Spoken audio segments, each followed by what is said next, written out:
Guys, welcome back. हाय। आज के हमारी वीडियो का सेकंड पार्ट है ऑपरेशन ऑपरेशन सनराइज का सनराइज। पार्ट 2 है। तो सो लेट्स स्टार्ट।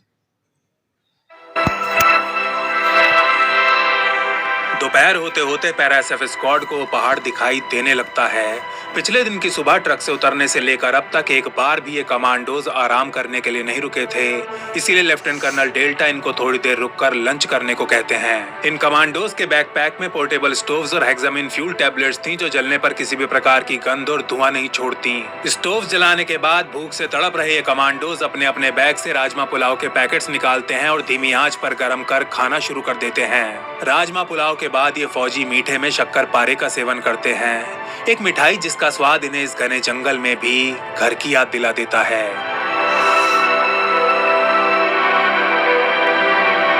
लगभग 1 घंटे का ब्रेक लेने के बाद ये कमांडोज अब और ज्यादा घनी हो चुकी वनस्पति को चीरते हुए उस पहाड़ की तरफ बढ़ना शुरू कर देते हैं। और जब उस पहाड़ की चढ़ाई करने का समय आता है तो इनको आभास होता है कि इनके पास पीने का पानी खत्म हो चुका है। मणिपुर से हर कमांडो अपने साथ 7 लीटर पानी लेकर निकला था, लेकिन ये जून का महीना था और गर्मी अपने चरम पर थी। वैसे तो ये पैरा कमांडोज कई दिनों तक भूखे प्यासे रहकर कॉम्बैट करने में महापारंगत थे, लेकिन फिर भी इतने बड़े मिशन में अटैक से एक दिन पहले पीने का पानी खत्म हो जाना ये परिस्थिति के अनुकूल नहीं था।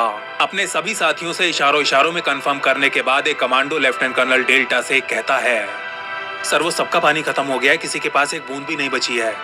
अरे तो अच्छी बात है, अब और जल्दी इस मिशन को खत्म करेंगे। जल्दी उन कैंप्स में रखा खाना पानी बियर शियर सब हमारा होगा। आराम से पार्टी करेंगे दोस्तों।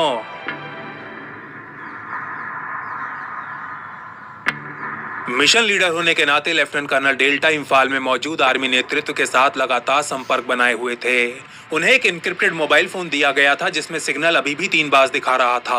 उधर दिल्ली से इस मिशन को अपना पूरा सपोर्ट दे रही भारत सरकार ने म्यांमार की राजधानी में पोस्टेड अपने एक डिप्लोमेट को भी लूप में रखा हुआ था। 8 जून की आखिरी किरण ढलने के साथ ही पैरा एसएफ स्क्वाड उस पहाड़ की चोटी पर पहुंच चुका होता है। लेफ्टिनेंट कर्नल डेल्टा और उनके कमांडोज तुरंत अपनी अपनी पोजीशंस ले अपने नाइट विजन बाइनोकुलर्स और दूसरे हाईटेक इक्विपमेंट से कैंप्स की स्कैनिंग करना शुरू कर देते हैं। जल्द ही रिकॉन टीम की स्क्रीन्स पर कैंप्स में मौजूद बागियों की तस्वीरें उभरने लगती हैं। तस्वीरें जिन्हें देखते ही हर कमांडो की आंखों के सामने डोगरा रेजिमेंट के उन 18 फौजियों के चेहरे फ्लैश होने लगते हैं।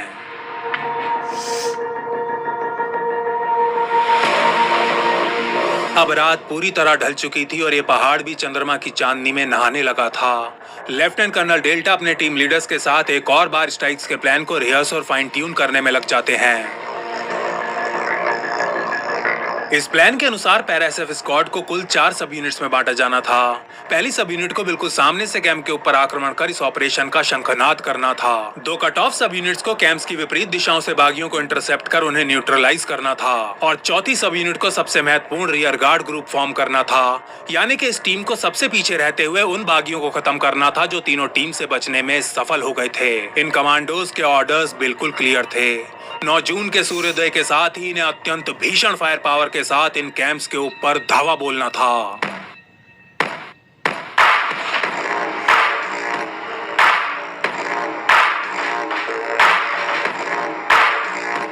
और ठीक इसी समय 100 किलोमीटर दूर नागालैंड से निकले पैरा एसएफ स्क्वाड को भी एक अलगाववादी कैंप को ध्वस्त करना था।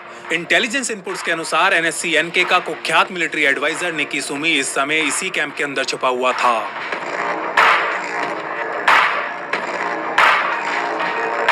लेफ्टिनेंट कर्नल डेल्टा और उनके साथी अभी अपने प्लान को फाइनल कर ही रहे थे कि रात के ठीक 10 बजे इस पहाड़ पर पसरी शांति अचानक भंग हो जाती है।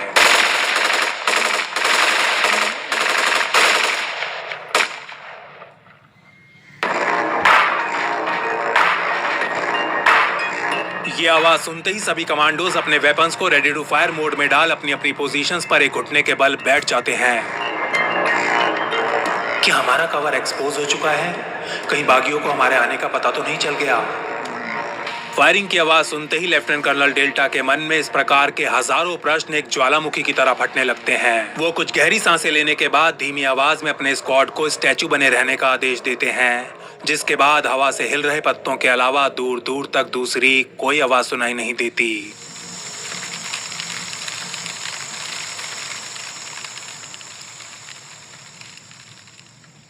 10 मिनट बाद कुछ हथियारबंद बागी कैंप से बाहर निकलते हैं और उस पहाड़ की तरफ बढ़ना शुरू कर देते हैं और देखते ही देखते पहाड़ के स्लोप पर कैमोफ्लेज में तैनात भारतीय कमांडोज से केवल 150 मीटर दूर पहुंच जाते हैं। भारतीय स्क्वाड के इतना ज्यादा करीब आ चुके ये बागी अपनी टॉर्चेस इधर उधर लहराते हुए जोर जोर से अरिजीत सिंह के गाने गा रहे थे और इनकी आवाज से साफ पता चल रहा था कि इन्होंने दबा के शराब पी हुई है। लेफ्टिनेंट कर्नल डेल्टा समझ जाते हैं कि हो ना हो ये इनका रोज का पेट्रोलिंग रूटीन है और भगवान की कृपा से उनका कवर अभी भी सुरक्षित है। हवा में कुछ और राउंड फायर करने के बाद जब ये बागी वापस अपने कैंप्स की तरफ चलना शुरू करते हैं तब जाकर कहीं भारतीय कमांडोज की सांसें वापस आने लगती हैं।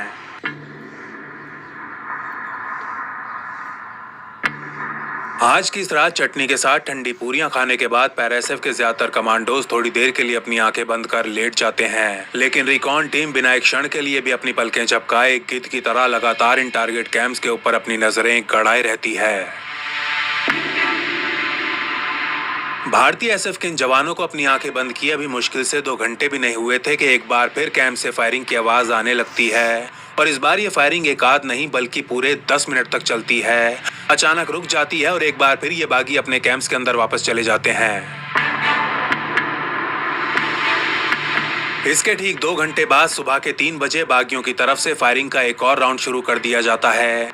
बार बार हो रही इस फायरिंग के चलते भारतीय स्क्वाड में कंफ्यूजन के साथ साथ फ्रस्ट्रेशन भी चरम पर पहुंच जाती है। क्या वाकई दुश्मन को पैराएसएफ के बारे में कोई टिप ऑफ मिल चुका था या फिर ऐसा करना इनका डेली रूटीन था? साफ था कि अब लेफ्टिनेंट कर्नल डेल्टा कोई चांस नहीं ले सकते थे और उनके पास अपने प्लान में बदलाव करने के अलावा और कोई विकल्प नहीं था। 9 जून को सुबह के 3 बजे स्थिति ये थी कि पैराएसएफ की रिकॉन टीम ने पहाड़ की चोटी पर कब्जा किया हुआ था। बाकी कमांडोज ने ढलान पर अपनी पोजीशंस ली हुई थी और टारगेट कैंप्स के बाहर खड़े बागी रह रहकर हवा में फायरिंग किए जा रहे थे। अपने टीम लीडर से विचार विमर्श करने के बाद ऑफिसर डेल्टा निर्णय करते हैं कि स्क्वाड को अब 4 की जगह 3 टीम्स में बांटा जाएगा। इनमें से 2 टीम्स कैंप के ऊपर डायरेक्ट ऑफेंसिव अटैक करेंगी जबकि तीसरी टीम इन्हें पीछे से कवर प्रदान करेगी। कवर देने के अलावा इस तीसरी टीम को असॉल्ट टीम्स के लिए बाहर निकलने का एक सुरक्षित रास्ता भी तैयार करना होगा। निर्धारित समय से केवल 2 घंटे पहले किए गए इस बदलाव के अनुसार विपरीत दिशाओं से भेजे जाने वाली 2 कट ऑफ टीम्स के प्लान को अब ड्रॉप कर दिया गया था।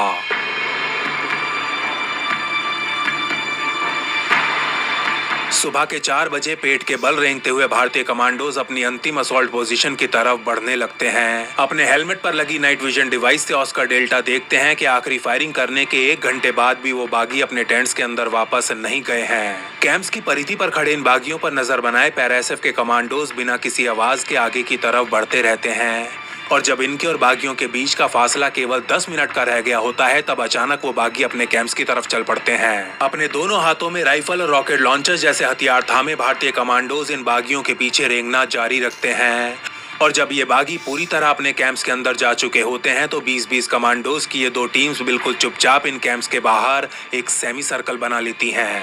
इन 40 कमांडोज ने कुछ इस तरह अपनी पोजीशंस ली थी कि इनमें से हर एक बिना किसी बाधा के सीधा अपने टारगेट्स के ऊपर फायरिंग कर सके। बाकी के 24 कमांडोज थोड़ा पीछे रुक अपने नाइट विजन ग्लासेस से असॉल्ट टीम्स और टारगेट लोकेशन के ऊपर लगातार नजर बनाए हुए थे। कैंप्स के अंदर मौजूद बागी इस समय अपने लिए सुबह का खाना बनाने की तैयारी कर रहे थे, लेकिन उन्हें जरा सा भी अंदाजा नहीं था कि ये उनकी जिंदगी का आखिरी भोजन होने वाला है।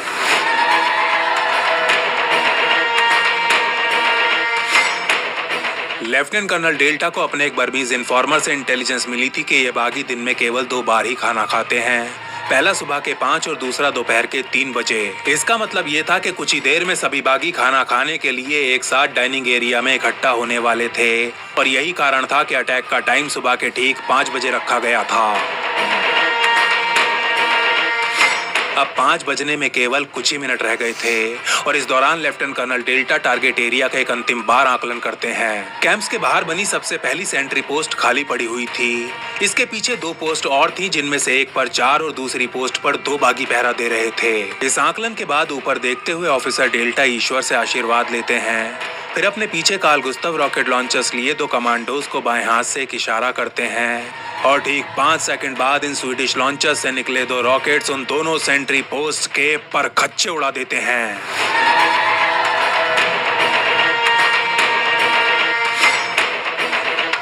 पिछले 17 घंटों से एकदम प्यासे इंडियन आर्मी के इन पैराएसएफ कमांडोज ने ऑपरेशन सनराइज का शंखनाद कर दिया था और इनके द्वारा किए गए पहले ही वार में दुश्मन के 6 बागी मारे जा चुके थे।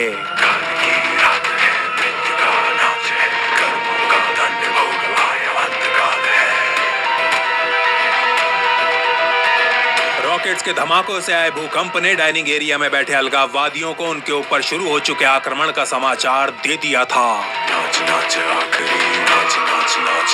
लेकिन इससे पहले कि ये कुछ समझ पाते, पैरा एसएफ के हाईली ट्रेंड 40 कमांडोज अपनी असॉल्ट राइफल से इनके ऊपर लोहा बरसाना शुरू कर देते हैं।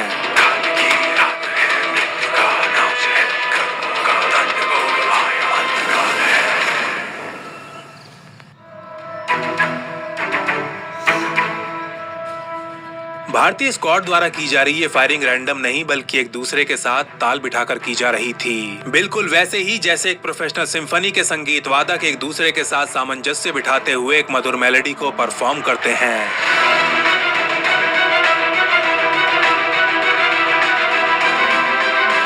पहले सिंगल शॉट, फिर एक डबल टैप और मैगजीन खाली होने तक ये पैटर्न रिपीट। एक मैगजीन खाली होते ही हर कमांडो दूसरी मैगजीन इतनी फुर्ती से बदल रहा था जैसे कि नींद में भी वो यही काम करता हो।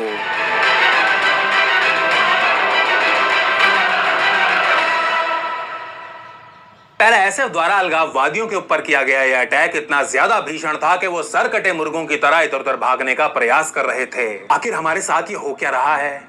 इससे पहले इन्हें इस प्रश्न का उत्तर मिल पाता, पैरा एसएफ की अटैक टीम्स पहले कैंप को सफलतापूर्वक क्लियर कर चुकी होती हैं। इन कैंप्स में मौजूद अलगाववादी इतने ज्यादा बदहवास हो चुके थे कि अटैक शुरू होने के पहले 25 मिनट में तो वो एक राउंड तक भी फायर नहीं कर पाए थे। भारतीय कमांडोज जब दूसरे कैंप को भी आधे से ज्यादा क्लियर कर चुके होते हैं, तब जाकर कहीं इन बागियों की तरफ से ऑटोमेटिक फायरिंग का पहला राउंड शुरू किया जाता है। पैरा एसएफ के पास मौजूद इंटेलिजेंस के अनुसार इन कैंप्स के अंदर बंकर्स नहीं होने चाहिए थे, लेकिन ये इंटेलिजेंस गलत थी। अटैक के 25वें मिनट में तीसरे कैंप के नीचे बने बंकर से भारतीय कमांडोज के ऊपर अंधाधुंध फायरिंग शुरू कर दी जाती है और इस फायरिंग से निकली कुछ गोलियां लेफ्टिनेंट कर्नल ऑस्कर डेल्टा के हेलमेट को बिल्कुल चूमते हुए निकल जाती हैं।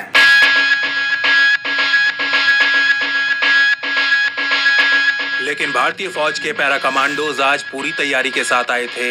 छोटे मोटे इंटेलिजेंस फेलियर से इन्हें कोई फर्क नहीं पड़ने वाला था। बंकर से हो रही फायरिंग का भारतीय कमांडोज द्वारा विध्वंसक गोलाबारी से प्रत्युत्तर दिया जाता है।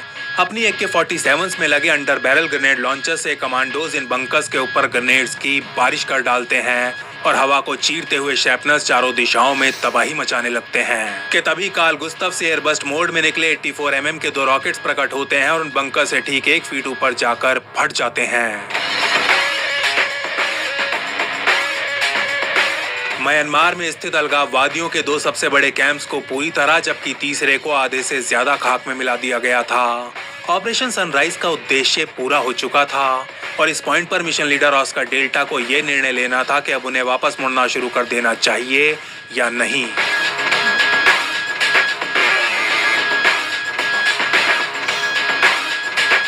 डोगरा रेजिमेंट के अपने 18 भाइयों का बदला लेने के लिए किया गया यह ऑपरेशन सनराइज कुल 45 मिनट चलता है और इस दौरान पैरा एसएफ के कमांडोज द्वारा दुश्मन के ऊपर लगभग 15,000 राउंड्स, 150 ग्रेनेड्स और करीब 1 दर्जन रॉकेट्स फायर किए जाते हैं।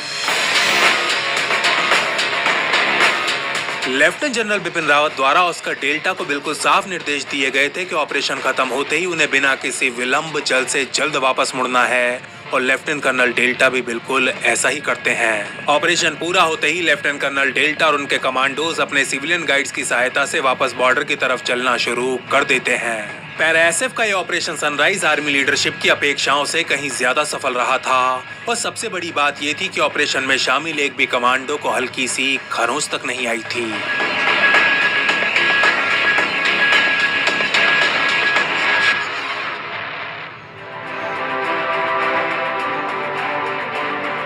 उधर लाइमाखोंग में सेटअप किए गए वॉर रूम में लेफ्टिनेंट जनरल बिपिन रावत के लिए एक एक क्षण काटना भारी हो रहा था।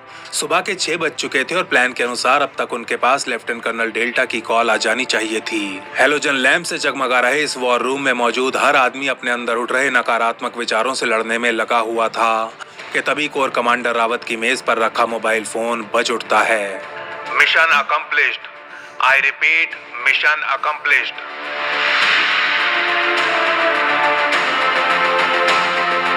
लेफ्टिनेंट कर्नल डेल्टा से जादुई शब्द सुनते ही बिपिन रावत समेत इस वॉर रूम में मौजूद हर ऑफिसर उछलना शुरू कर देता है। बिना किसी विलंब के message army chief Dalbir Singh, प्रधानमंत्री नरेंद्र मोदी, रक्षा मंत्री मनोहर पारिकर, गृह मंत्री राजनाथ सिंह और NSA अजीत डोवल को भेज दिया जाता है। और इसके चंद घंटे बाद कुछ ऐसा होता है जो भारत के इतिहास में आज से पहले कभी नहीं हुआ था। पूरी दुनिया को चौंकाते हुए भारत सरकार आधिकारिक रूप से इस ऑपरेशन की जानकारी सार्वजनिक कर देती है।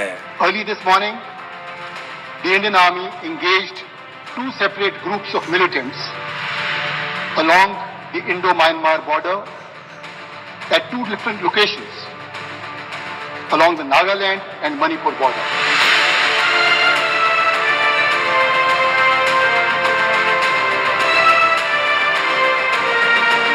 9 जून को दोपहर के लगभग 3 बजे लेफ्टिनेंट कर्नल डेल्टा और उनके 64 कमांडोज बॉर्डर पर स्थित सबसे पहले भारतीय गांव में पहुंच जाते हैं। सूरज पूरे ताप पर था और बुरी तरह थके हारे भारतीय फौज के कमांडोज भूख और प्यास से बेहाल हो चुके थे। इनमें से कई को तो गंभीर डिहाइड्रेशन भी हो गया था, लेकिन फिर भी इनके चेहरों पर एक शिकन तक नहीं थी। इनके लिए अपने मिशन को पूरा करने की खुशी अपने शरीर की पीड़ा से कहीं ज्यादा थी।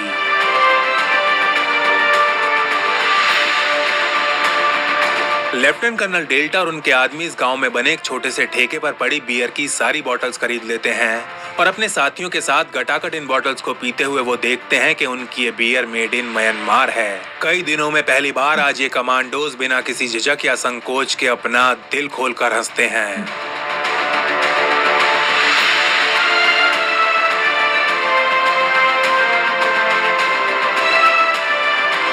शाम के करीब 6 बजे आर्मी एविएशन कोर के ध्रुव हेलीकॉप्टर्स इस गांव के बाहर एक खेत में लैंड करना शुरू कर देते हैं और इन हेलीकॉप्टर्स में सवार हो पैरा एसएफ के सभी कमांडोज अगले दिन की सुबह होने से पहले वापस लाइमाखोंग पहुंच चुके होते हैं।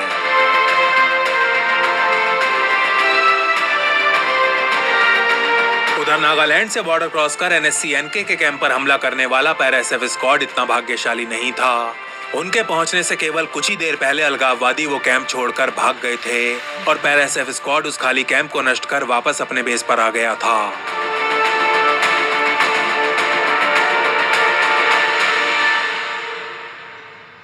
अगले पूरे दिन आर्मी लीडरशिप को मिशन के ऊपर डिब्रीफ करने के बाद जब ऑस्कर डेल्टा फ्री होते हैं तब जाकर कहीं उन्हें अपने परिवार का ख्याल आता है। वो हॉस्पिटल जा कैंसर से जूझ रही अपनी माँ से मिलना चाहते थे। उनकी माँ जिसकी अभी एक दिन पहले ही एक बहुत गंभीर सर्जरी हुई थी। लेफ्टिनेंट जनरल बिपिन रावत और दूसरे कमांडर्स को जब उनकी माँ के बारे में पता चलता है तो अपने जीवन में सब कुछ देख चुके इन कठोर अफसरों का हृदय भी आंसू बहाने लगता है। खैर ये भावनाएं तो अपनी जगह ठीक थी, लेकिन लेफ्टिनेंट जनरल रावत ये बिल्कुल नहीं चाहते थे कि ऑस्कर डेल्टा अपनी मारुति 800 में अकेले ड्राइव करके हॉस्पिटल तक जाएं। वो जानते थे कि इस समय अलगाववादियों के हिट स्क्वाड्स उनको ट्रैक करने का प्रयास अवश्य कर रहे होंगे, लेकिन लाख मनाने के बावजूद भी पैरा एसएफ का ये ऑफिसर अपने लिए पर्सनल प्रोटेक्शन लेने को तैयार नहीं होता। सॉरी सर, पर ये मेरा पर्सनल मैटर है। इसमें मेरी जान भी चली गई तो कोई बात नहीं, लेकिन अगर मेरे किसी कमांडो को कुछ हो गया तो मैं खुद को कभी माफ नहीं कर पाऊंगा।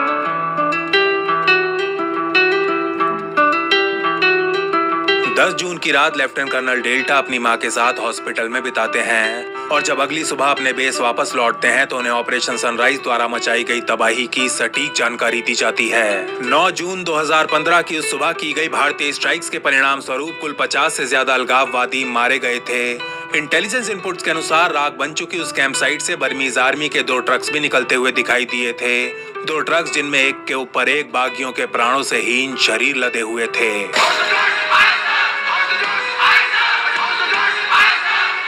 इसके अलावा इन स्ट्राइक्स में एक बड़ी संख्या में बागी घायल भी हुए थे, जिनको टारगेट लोकेशन के दक्षिण में स्थित एक सिविल हॉस्पिटल में भर्ती करवा दिया गया था। लेकिन उन 5 बर्मीज शिकारियों का आखिर क्या हुआ जिन्हें लेफ्टिनेंट कर्नल डेल्टा ने बंदी बना अपने साथ रख लिया था? फाइनल अटैक के लिए उस पहाड़ से नीचे उतरने से ठीक 5 मिनट पहले ऑस्कर डेल्टा ने उन 5 को छोड़ दिया था। और इतना ही नहीं, उन्हें हुई परेशानी के लिए हर एक शिकारी को ऑन द स्पॉट 5-5 हजार रुपए का नगद मुआवजा भी दिया गया था।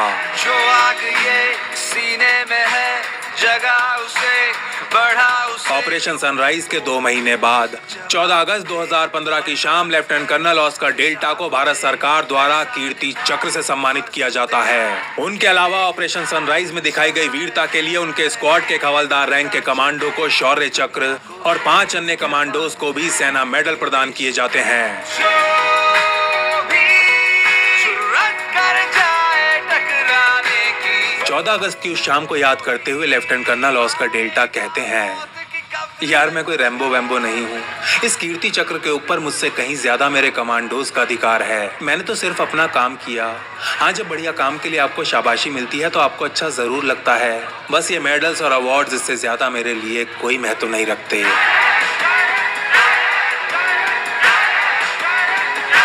जोश बेशुमार है, बदले की जो आग है, गलती नहीं हमारी, पहले किया तुमने वार है। उठोगे तुम इसके लिए, छोड़ेंगे ना किसके लिए, घर में घुस के मारेगा ये नया हिंदुस्तान।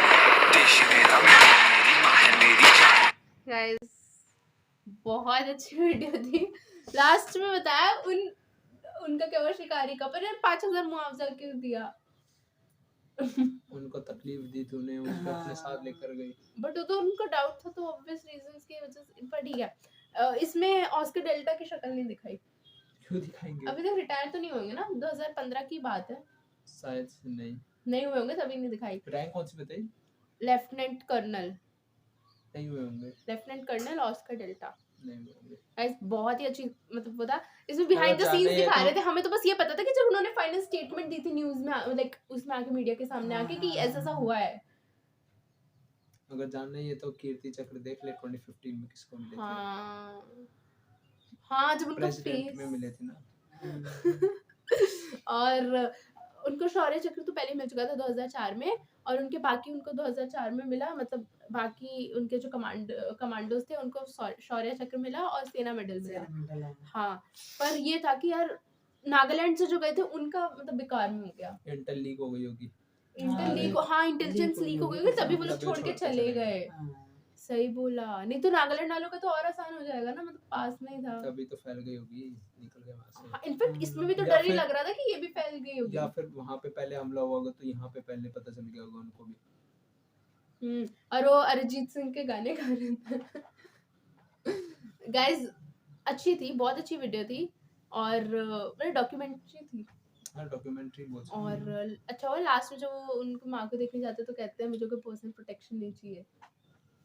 कार मारुति 800। हाँ, बट अभी भी मतलब उनकी जान को खतरा होगा क्या, कि मतलब? हाँ, तभी तो नहीं दिखाया ना।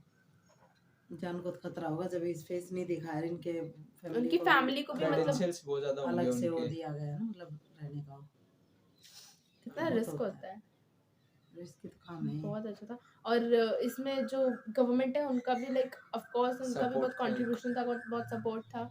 इस वजह से ये लाइक उनका वो था। और हाँ, इसमें बोल रहे थे कि जब उनको पता चला मतलब बिपिन रावत सर को कि मतलब उनकी वो माँ का वो हाल है, तो फिर वो ऐसे मतलब तो उनकी आंखों से भी आंसू आ गए थे। हृदय परिवर्तन हो गया था उनका। हृदय परिवर्तन तो क्या नहीं बताया था ना, बोले हृदय परिवर्तन हो गया। और वो समझ नहीं आया यार, बियर भी मेड इन म्यांमार थी, क्या मतलब था इसका? बगल वाले मतलब वहां से स्मगल करके लाई गई होगी, और क्या है। हाँ, तो वहाँ पे जो बाइक्स होती है वो भी होती है मेड इन चाइना होती है, म्यांमार में और नॉर्थ ईस्ट में। वहाँ पे कुछ बोलते हैं 34,000 की बाइक मिलती है चलाने वाली, जिसमें बोलते ज़्यादातर जिसमें नंबर प्लेट नहीं होती इसका मतलब वो स्मगल्ड है, जिसमें नंबर प्लेट होती है इसका मतलब वो प्रॉपर जो डॉक्यूमेंटेशन होते हैं उसके थ्रू लाई गई। और वो बलिदान बैच था ना, ऐसा पता चलता। ये लास्ट में जो गाना था यशराज मुखर्जी जी, ये भी बहुत बढ़िया था।